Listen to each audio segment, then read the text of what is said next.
जो लोग कहते हैं ना वे लोकतंत्र समाप्त हो जाएगा, तो उनको अपने गिरे बान में झांक के देखना चाहिए। लोकतंत्र समाप्त करने का उन्होंने काम किया था। ज्यादातर लोग यहां से बैठे हैं जिन्होंने श्रीमती इंदिरा गांधी नहीं देखी और जिसने इमरजेंसी भी नहीं देखी। भाइयों, श्रीमती इंदिरा गांधी ने केवल इसलिए देश में से लोकतंत्र खत्म कर दिया था कि भाइयों कोर्ट ने उसके खिलाफ फैसला दे दिया था कि उसका चुनाव अवैध है, और उसने कोर्ट का फैसला मानने के बजाय देश में इमरजेंसी डिक्लेयर करके और देश के जितने भी विपक्ष के नेता थे उन सारे लोगों को जेल में डालने का काम किया। 85,000 लोग गिरफ्तार हुए थे। भाइयों, अगर ये लोकतंत्र बचाया तो मुझे गौरव है इस बात के कि मैं उस संस्था से जुड़ा हूं, मैं उस आरएसएस से जुड़ा हूं, उस बीजेपी से जुड़ा हुआ हूं। उन 85,000 में से 80,000 गिरफ्तारी देने वाले लोग जो थे वो या तो आरएसएस के थे और या भारतीय जनसंघ के थे। एक और हमारे ऊपर आरोप लगावा कि जैसे ही इलेक्शन आवागा हिंदू मुसलमान हिंदू मुसलमान हिंदू मुसलमान कर देंगे, क्योंकि अब पेट में दर्द रहा, क्योंकि मुसलमान भी जितने बकाए जाते बका लिए। ये बात यहां भी देख रहे कि मुसलमान भी बड़ी संख्या में भारतीय जनता पार्टी ज्वाइन कर रहे। देश का प्रधानमंत्री कह रहा था कि जो संसाधनों पे पहला अधिकार है वो मुसलमानों का है, लेकिन आज क्या कह रहा प्रधानमंत्री कि देश के संसाधनों पे पहला अधिकार गरीबों का है। तो बताओ भाई, हिंदू मुसलमान कौन कर रहा? हम कर रहे, वह कर रहे, वह कर रहे हिंदू मुसलमान। वो चौधर की बात करा, हरियाणा में आपने सुना कि भाई चौधर कहां की है? रोहतक की है। भाई रोहतक पता चौधर खोसनी कहां लड़ी? भिवानी लड़ी। भाई चौधर खोस का कहां लड़ी? हिसार में लड़ी। भाई चौधर खोस का कहां लड़ी? सिरसा में लड़ी। भाइयों, 9 साल के मुख्यमंत्री है, किसी ने कहा चौधरी है? आगा हम चौधरी नहीं है भाई, हम सेवक है। थारे सामने हाथ जोड़ के आए थे कि अपना आशीर्वाद दे दो, हम थारे लोगों का काम करेंगे। और जब तुमने आशीर्वाद दिया तो हमने कहा कि नहीं, हमारे लिए सब के सब बराबर है। अमेरिका के राष्ट्रपति ने कहा कि रूस जो है वो यूक्रेन पर परमाणु हमला करने वाला था, लेकिन मोदी जी के हस्तक्षेप से वो परमाणु हमला रुक गया। तो भाइयों, ये देखो, ये ताकत है भारत की, कि भारत की ताकत आज इतनी बड़ी ताकत है कि रूस अगर इरादा कर रहा तो रूस के इरादे को बदल सका और केवल 10 साल में इतना बड़ा परिवर्तन कर दिया।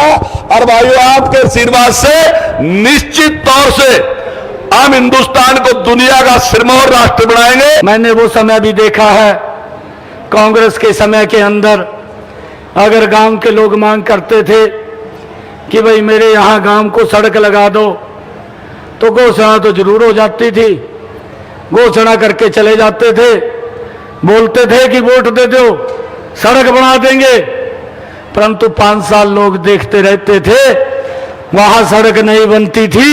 और जब अगला चुनाव आ जाता था फिर किसी को कह देते थे, कहा भाई 1-2 ट्राली मट्टी की बरका घेर दे और लोगों को विश्वास हो जाएगा भी भाई यहां सड़क बननी शुरू होगी, और फिर आकर के वोट ले जाते थे। ये हालात थे।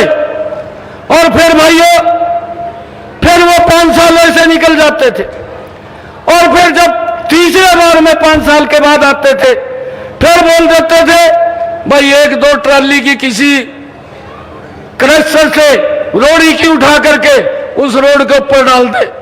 और हमारे लोग बोल रहे थे, बात में आ जाते थे, वोट लेते रहते थे।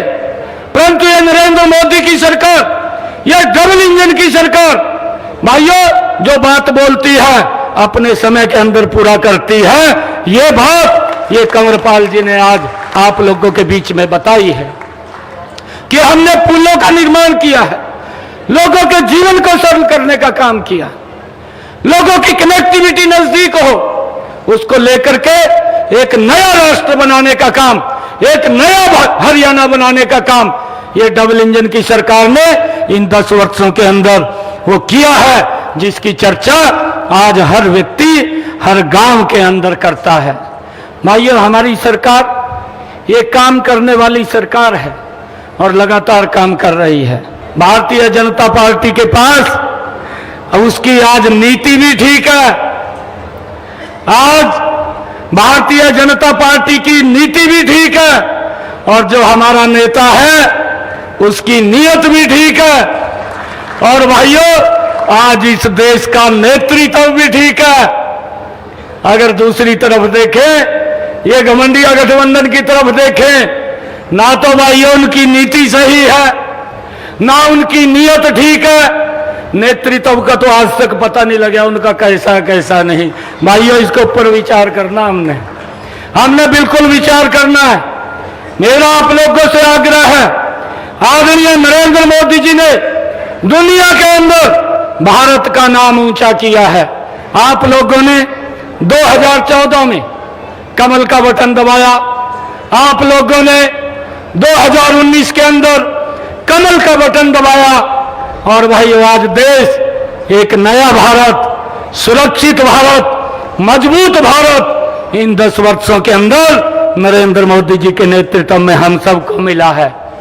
तीसरी बार हमारे अंबाला के लोग प्रधानमंत्री बनाने में अहम भूमिका अदा करेंगे।